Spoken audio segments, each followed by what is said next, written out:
BJP पर निशाना साध रही है मायावती। लोकसभा चुनाव से पहले मायावती के तेवर तल्ख है। ट्वीट करके बीजेपी को आड़े हाथों लिया मायावती ने और कहा कि 545 करोड़ की फंडिंग के पैसे कहां हैं। यूनिफॉर्म सिविल कोड को लेकर भी बीजेपी को घेरा है मायावती ने और कहा कि इन दिनों बीजेपी का विरोध वो कर रही हैं, अपनी साख को पूरी तरह से मजबूत कर रही हैं मायावती। बसपा सुप्रीमो मायावती इन दिनों भारतीय जनता पार्टी पर पूरी तरह से हमलावर नजर आ रही हैं। अपने रोजाना के ट्वीट में वो कहीं ना कहीं किसी मुद्दे को लेकर भारतीय जनता पार्टी को घेरने का काम कर रही हैं।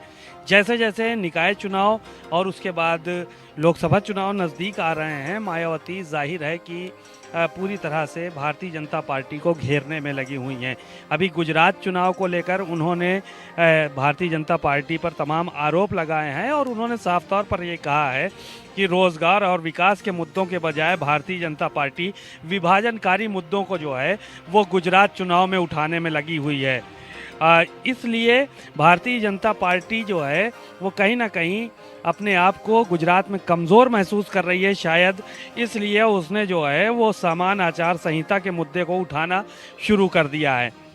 जबकि सुप्रीम कोर्ट में इसी भारतीय जनता पार्टी की केंद्र सरकार ने हलफनामा दिया था कि जो 22वां लॉ कमीशन है उसमें साफ तौर पर ये कहा गया है कि जो है वो अभी यूनिफॉर्म सिविल कोड के मामले पर कोई निर्णय लेना उचित नहीं है। इस तरह की बातें मायावती ने अपने ट्वीट में कही है। साथ ही उन्होंने तमाम चीज़ों पर जो है और भी निशाना साधा है और ये कहा है कि गुप्त फंडिंग के ज़रिए जो है वो 545 करोड़ रुपए चंदे दिए गए हैं भारतीय जनता पार्टी को। धन आखिर जा कहाँ रहा है? जो आरोप मायावती पे लगता था वही आरोप मायावती अब भारतीय जनता पार्टी पर लगा रही हैं कि इतना बड़ी रकम आ रही है और गुजरात चुनाव में कहीं न कहीं धन का दुरुपयोग किया जा रहा है। तो रोज़ाना के इस तरह के ट्वीट से मायावती के कहीं ना कहीं राजनीतिक हलचल ज़रूर बढ़ती है, क्योंकि उत्तर प्रदेश में बहुजन समाज पार्टी एक बड़ी पार्टी है, उसका एक अपना वोट बैंक है और जाहिर है कि उनका इस तरह से भारतीय जनता पार्टी पे हमलावर होना कहीं ना कहीं भाजपा को ज़रूर नुकसान पहुंचाता है।